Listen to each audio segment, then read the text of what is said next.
Welcome to Now We're Getting Somewhere. I'm Katie, and I'm a certified life coach, but I've also been a management consultant at McKinsey and a product manager at a tech startup. In other words, I know what it feels like to have a life that looks pretty good on paper, but doesn't feel as good as I want it to. I help my professional clients develop lives that are more meaningful, happy, and also more successful. And I want to share the same practical insights with you. Let's go.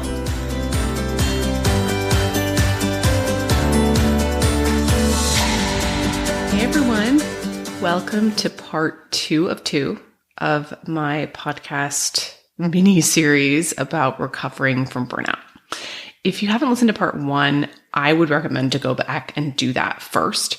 I share more in that podcast about my personal experiences with burnout over the past 18 months, so you'll know more about why I've been thinking so much more about this topic recently, and I share 2 key ideas about recovering from burnout. Today, I wanted to share 5 more insights about recovering from burnout. There's 7 total, so today's ideas are 3 through 7. But before I do that, I just wanted to give a very quick aside. I just recorded part 1 of this podcast yesterday, which you probably have already listened to. And at the beginning of part 1, I spend several minutes sharing more about why I've been so tired and at times burnt out over the past 18 months. Some pretty personal stuff about my son's seizures and developmental delays and how I've felt affected by it. And I was just listening to it after recording, and I realized, there's a quality to my delivery of the information on that podcast where even listening to myself, I can feel that I'm not staying with the emotion in my body. I mean, everything I shared about my son's seizures and his developmental delays and how I felt, it's all true, but I'm not in the emotion. I'm not really letting it hit my body and affect me. I mean, there were moments in sharing it that I felt a twinge of that kind of true sadness or that true emotion as I told the story, but I didn't really sit in it in a way that I would in basically any other moment of my life, like if you met me in person. So I kept having this kind of strange feeling of misalignment in listening to that section of the episode. Again, not because anything I said was false, it was all true, but more like I told it to you without its emotional weight, which is not how I would typically be if you met me in real life. I guess I just wanted to share about that to name that I'm honestly still figuring out how to be in these podcasts. I mean, I know it's early, but still, part of what's going on is that I want to be so thoughtful about your time. So I basically script these podcasts. I want to make sure that I'm not rambling. I want to make sure that my thinking and my suggestions are really crisp and clear. And I want to be able to talk at a reasonably brisk pace. And of course, when it's a script, and it's not 100% scripted, I do ad-lib too, but I script quite a lot of it. When it's a script, it's kind of a performance, if that makes sense. I mean, everything I say is true, but also it's a retelling of the truth versus a direct experiencing of it. And sort of simultaneously, there's this funny way in which a podcast feels more intimate to me than my newsletter, which of course I've had for years. You as the listener are letting me into your life in this deeper, closer way. You're spending more time with me. I know this is kind of cheesy to say, but it kind of feels like we're getting to know each other on a deeper level with this podcast. So because I want you to know me more deeply, I kind of wanted to name all this, that I'm genuinely struggling still with how to figure out how to be present and authentic in this new medium of a podcast, while also simultaneously being really thoughtful about your time and very intentional about presenting my ideas clearly and reasonably concisely. So this is all to say, if you experience me in sharing all this as kind of not that emotional about a topic that is frankly extremely emotional for me, I just want you to know why. Because I want us to be close and I want you to know what's going on with me. Okay, so with that said, let's get to insights 3 through 7 about recovering from burnout. Insight number 3 is there's a correlation between the level of burnout and how long it takes to recover. But that correlation is not Y equals X. Okay, I'll say that again, and then I'll say a bunch more. There's a correlation between level of burnout and how long it takes to recover, but that correlation is not Y equals X. I know that sounds maybe too mathy for a podcast from a life coach, but let me break it down.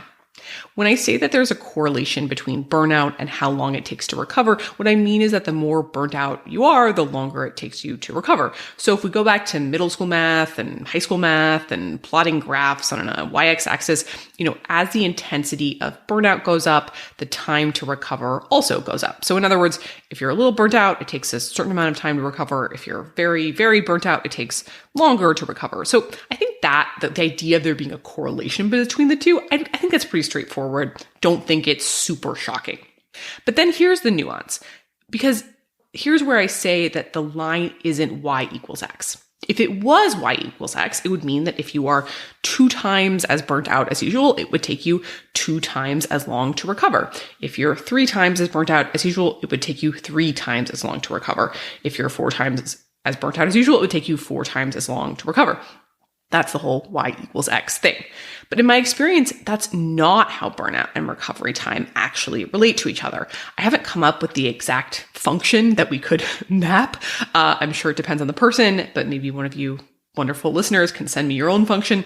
But it's definitely something else. But here's what I do know about the function. If I am 2 times as burnt out than usual, it will take me more than 2 times as long to recover. It might take me 3 times as long to recover as usual, or 4 times, maybe more. If I am 4 times as burnt out as usual, it will take me 8 times as long to recover, or 10 times. So the deeper into burnout I am, it will not just take longer to recover, but it will take disproportionately long to recover. And I do not say this to freak you out or upset you. I just say this because I think one of the hardest parts of burnout is actually being really patient through the process of recovering from that burnout. People can get really agitated in this process, and I'm going to talk about more about that next. But one thing that can actually, unfortunately, stress you out even more is thinking it's not working because you believe that it's taking too long. If you believe that actually it's supposed to take this long, that it's supposed to take, frankly, much longer than you wanted to, that helps you relax into the process and, in my opinion, helps it work better. I also mention this because realizing that insight has made me very aggressive, especially in the last 18 months, but frankly, really since I learned that I was pregnant with twins over 3 years ago, about doing whatever I can to prevent burnout.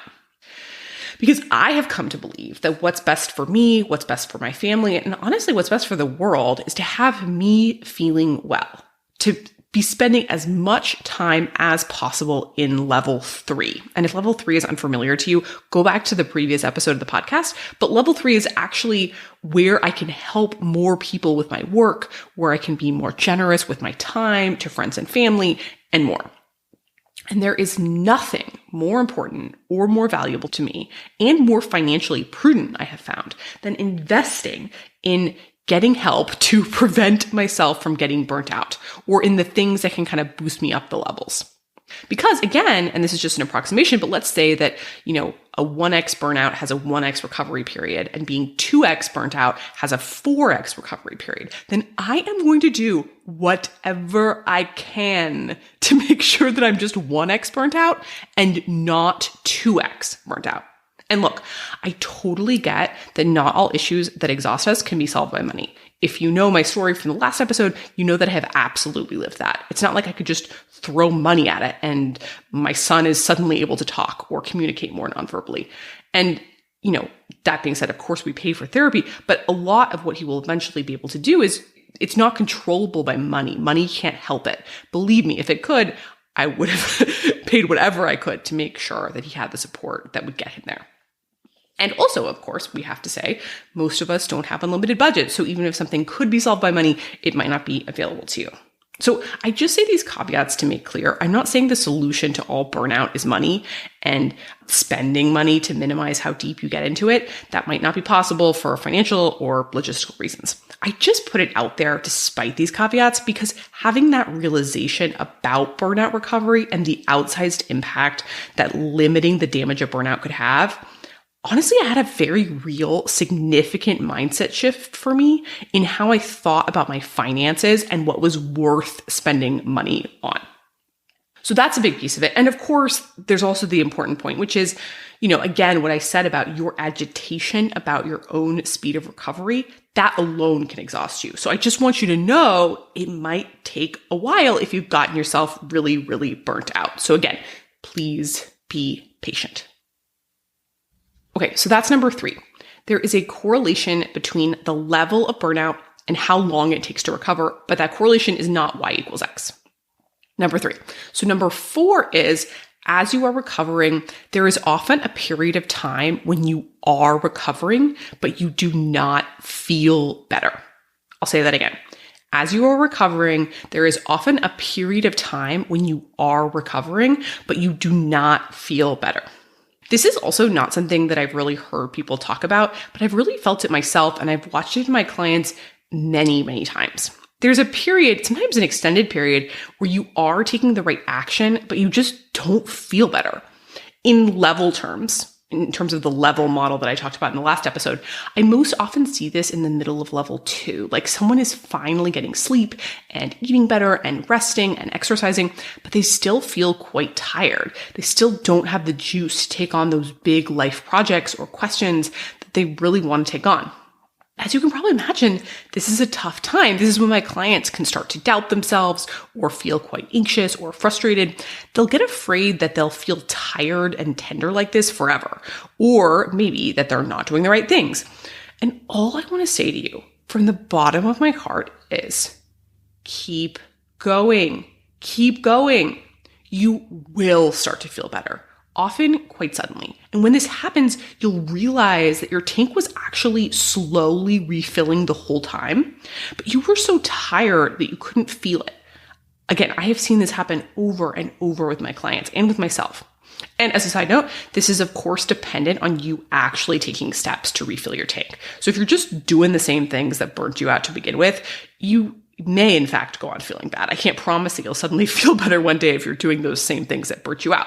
But if you are doing the right things, you will get there. It's just going to take longer than you hoped it would.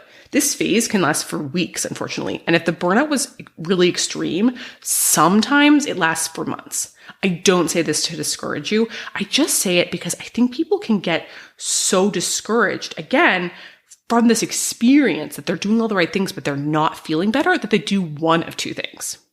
The first thing that they sometimes do is they'll push themselves to do too much too fast, kind of like a false level 3. They'll think to themselves, I never have energy, so I just have to push myself anyway to take on these big goals. But they aren't ready. And then pushing themselves so hard just pushes them back to level 1, which honestly really, really sucks. Because here's the thing, you will get to level 3, but you also just need to be patient. So that's the first thing that people sometimes do when they get agitated because they're doing all the right things, but they're not feeling better. The second thing they sometimes do is they'll have the thought, why bother doing these things that are good for me if I'm still tired? What's the point? And then they just give up on all those self-care basics. And then, of course, it becomes a self-fulfilling prophecy. Because they stop doing these good level 2 things, they're plunged back to level 1. And then, of course, they never hit level 3. And level 3, again, is where you actually have the energy to do all of these, big, new, dramatic actions to chase your dreams, because they never actually sit through the boring day-to-day stuff, practices of level 2. So instead, they're just at perpetual level 1, which is the worst place to be. So I will say it again. As you are recovering, there will probably be a period of time where you are recovering, but you do not feel better. Keep going. If you're doing the right things, you will get there. Okay, so that was level 4. As you are recovering, there is often a period of time where you are recovering, but you don't actually feel better. This next one, number 5, is a little random, but I've said it to several clients at key moments, and it's always seemed to be super helpful to them. So I'm just going to say it to you too. Number 5, sometimes your anxiety about not getting to your big project is a sign that you are close to being able to take on that big project. I'm going to say it again. Sometimes your anxiety about not getting to your big project is a sign that you are close to being able to take on that big project. This might sound kind of confusing, so I'm going to give a specific example. When I'm super burnt out, I do not care very much about the content side of my business, like creating these podcasts or blog posts or Instagram. And to be clear, I actually always care about and am very invested in coaching my clients. That's just coaching is very nourishing to me. But at a certain point of exhaustion and burnout, I just do not care about the content side. Whatever I have committed to, I will make sure it happens. So if I've committed that a newsletter is going to go out every week, a newsletter will go out, but there's always also additional big projects to be working on. And when I'm really exhausted, I just do not care. And as a result, because I don't care, I don't work very hard on it. And sometimes I don't work at all on those kinds of things. And then what often happens in my burnout recovery process is one day I'll start to get super anxious about those projects. I will think of all the things I put off and all the things I want to do and haven't made progress on. And I'll think, oh my gosh, I can't believe I haven't worked on them for so long. I'm so behind. I need to work on it now. And this typically happens sometime in mid to late level 2 when I was finally doing the things that made me feel better and I finally had a bit more energy. And for a long time, this process of getting super anxious was very upsetting to me. I mean, obviously it was upsetting. I was anxious. I was anxious about my business. It's upsetting to be anxious about your business. But eventually I started to realize that the anxiety itself was actually a really good sign. It was a sign that I was coming back to life, that I cared enough to be anxious, that I wasn't working on my business. So once the anxiety appeared, it was typically actually a sign that I suddenly either have enough energy to actually work on those projects, like suddenly I popped up to level 3 and it's like, whoa, it happened. Or that I'm going to have enough energy very soon. So I'm like very late level 2. So I just need to kind of take a breath, keep going. And before I know it, I'll be in level 3. Either way, it's a very good sign. And frankly, this happens to my clients a lot too. Many of them come to me with at least some form of burnout. Could be super minor or could be very serious. And typically they do need to set aside at least some big work or personal project in favor of getting their energy back. Often, if they're being really authentic, they will realize that they've stopped even wanting to work on the project at that point.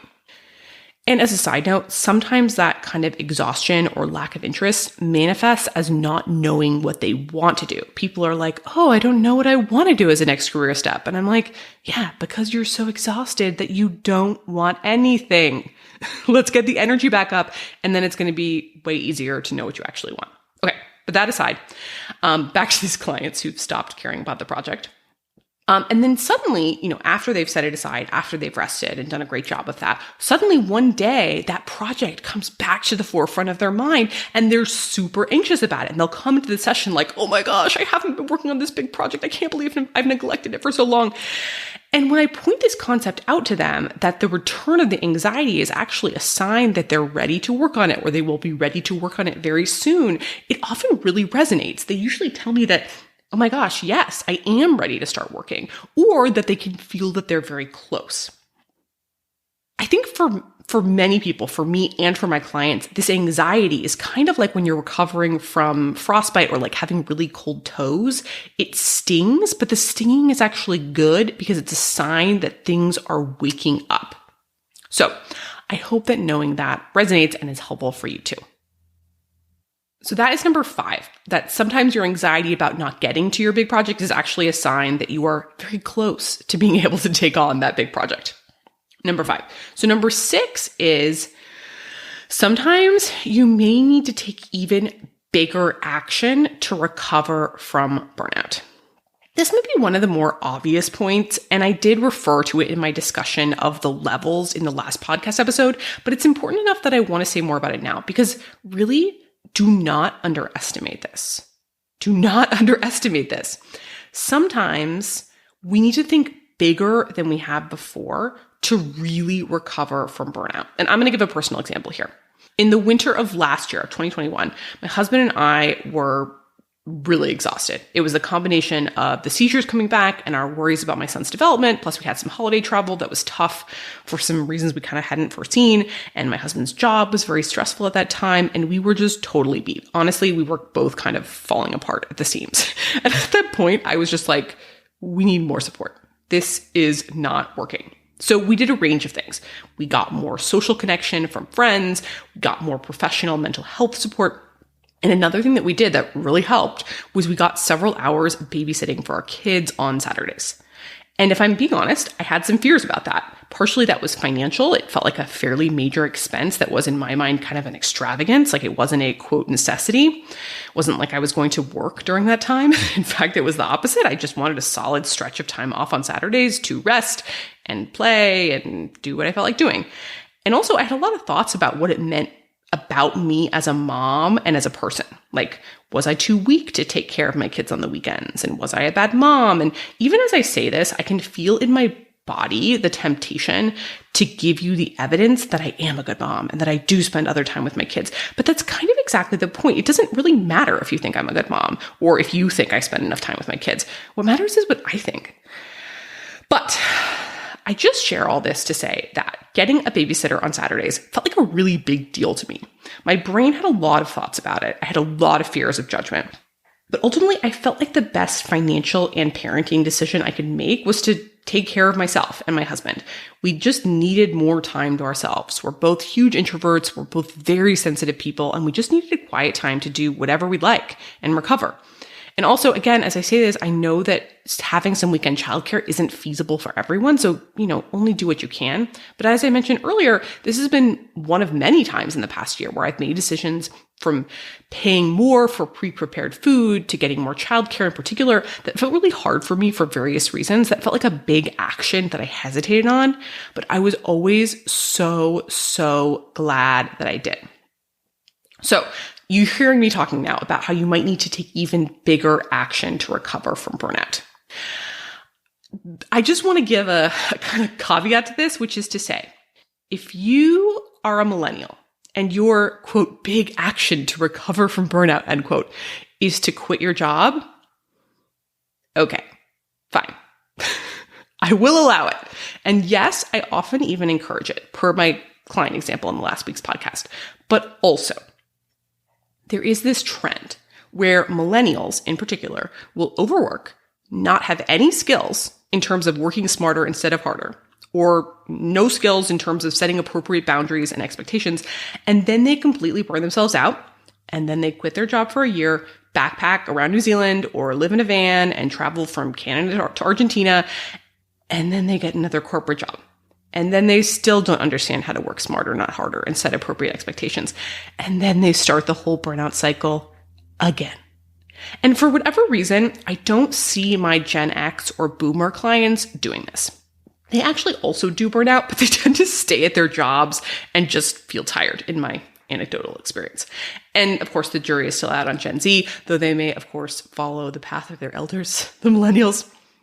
Perhaps unsurprisingly, this whole quit job, live in a van for a year by the sea thing, it's not what I recommend.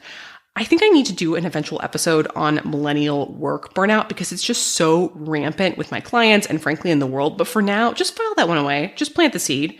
Do not assume that you can just quit your job as your burnout relief strategy. It's just not a good long-term solution. I mean, fine. You can quit the job. You can go and hike in New Zealand. That's fine. It sounds really fun. But also, you need to learn how to work in a long-term way that is not perpetually burning you out.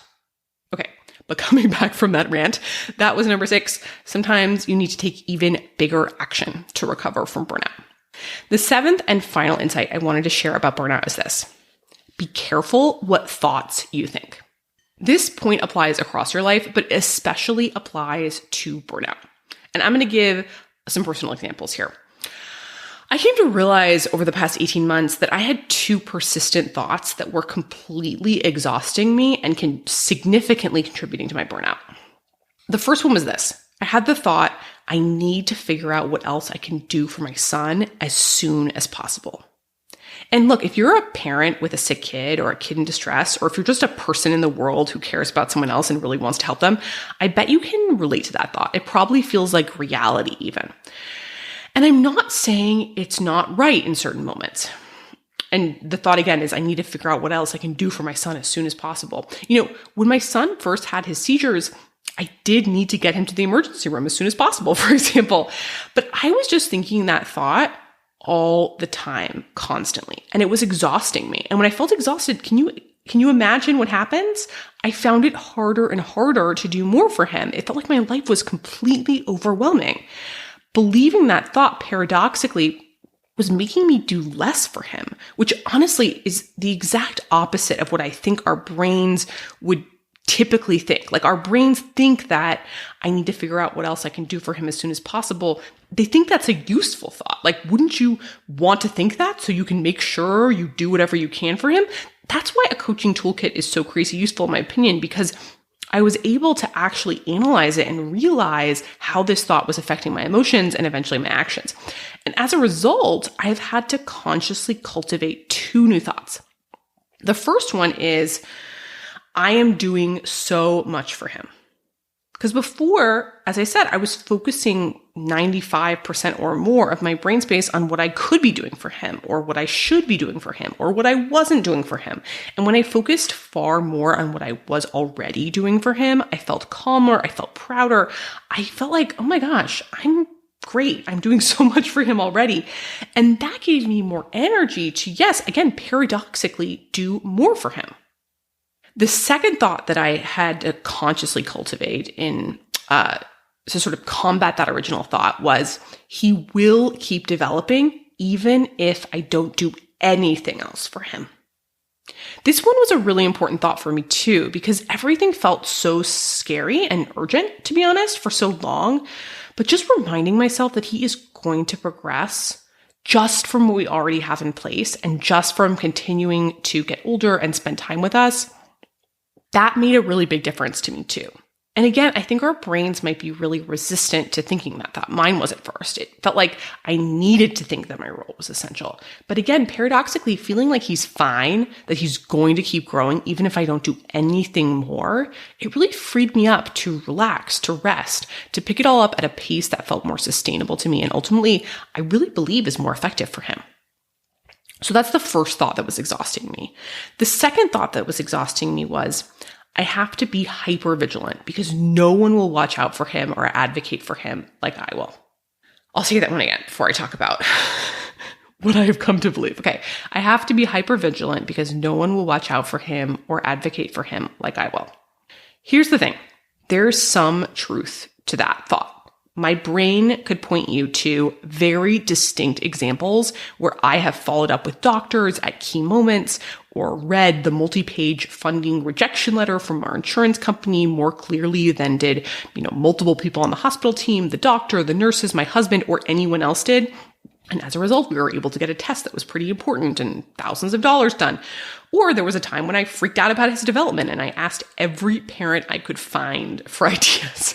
And I found this one mom who told me about a special preschool nearby just for kids with serious developmental delays that freaking nobody had told us about and which the state would pay for.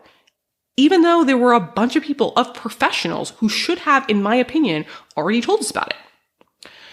And look, even as I tell you about this, look what my brain is doing. My brain loves to tell the story. I have to be hyper vigilant because no one else will watch out like I will.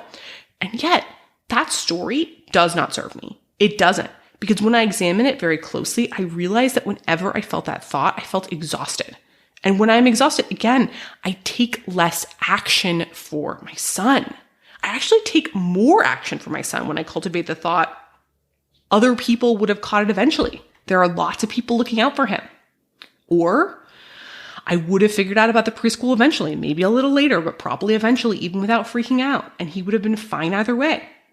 Or I even work on the thought he would have kept developing even if we never, ever heard about this preschool. And even as I say that, especially that last one, I can feel that I don't 100% believe it in my body, if I'm being totally authentic with you all. Look, I'm glad I found this preschool. But also, even believing that it's possible that his development would have been okay without this preschool. Even though I prefer that I did find it, but believing that it's possible he would have been okay without it. It relaxes me enough. It opens up my rigid thinking enough that I can be calmer and less frantic about the whole thing. And I have found time and again that I do more when I do not believe that it all comes down to me and that I have to be hyper vigilant and worried all the time. But again, I have really had to consciously cultivate that thought. And again, also I will say, and this applies to all thought work that we do, as I said, I don't have to 100% get rid of my old thoughts or 100% believe new ones to get significant value from working on my thoughts.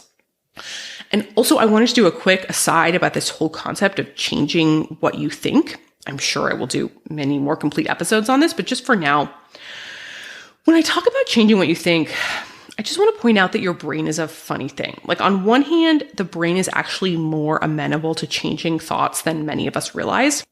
We can help ourselves think new things. Though to be clear, it takes work. You might need to literally for 7 or even 14 days in a row or 30 days in a row, if it's a really tough thought, write on paper for 2 pages about why am I already doing lots of things for my son? And why am I already an incredible parent to my son? Just to give a totally random example that doesn't apply to me, you might need to do that so your brain can practice finding evidence for that thought being true.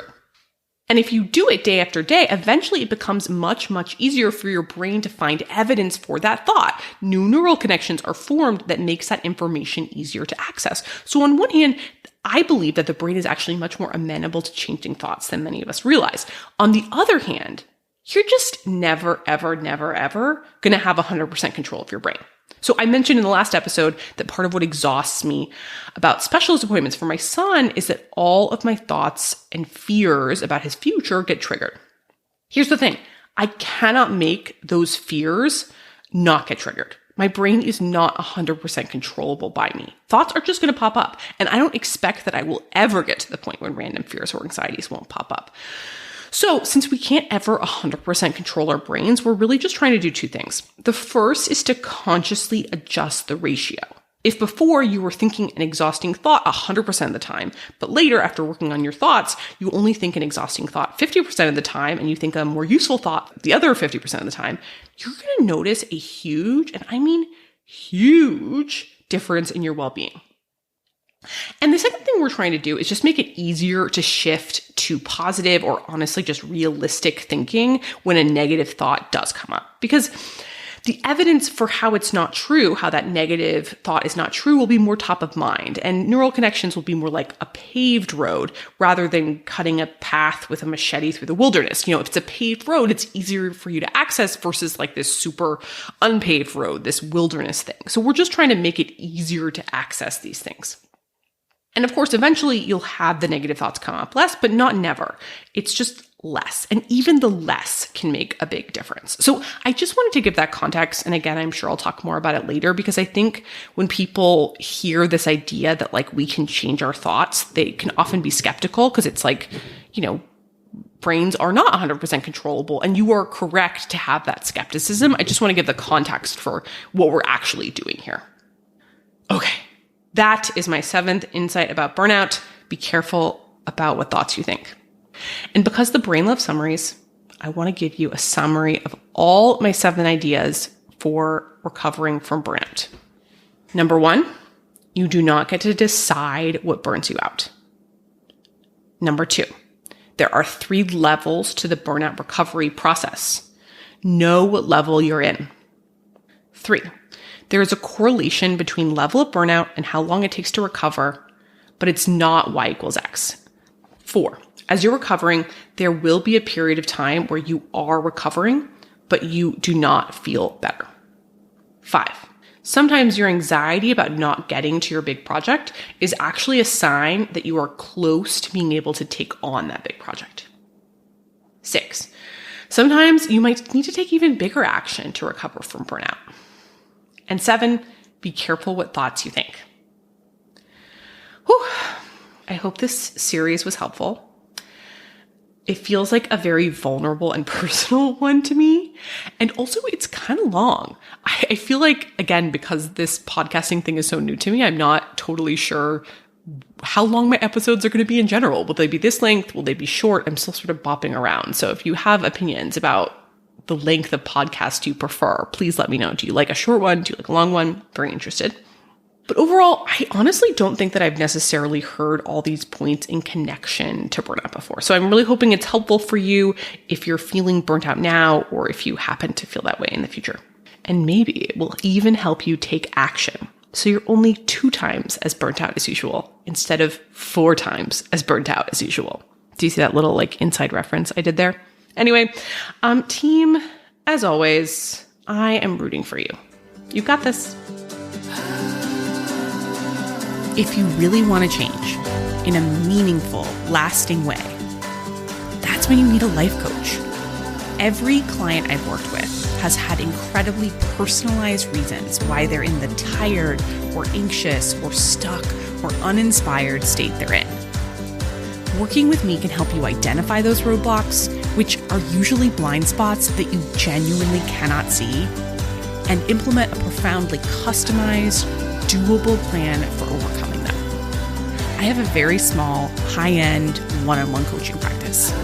If you'd like to be my next client, reach out at katiesiever.com. I'd love to meet you.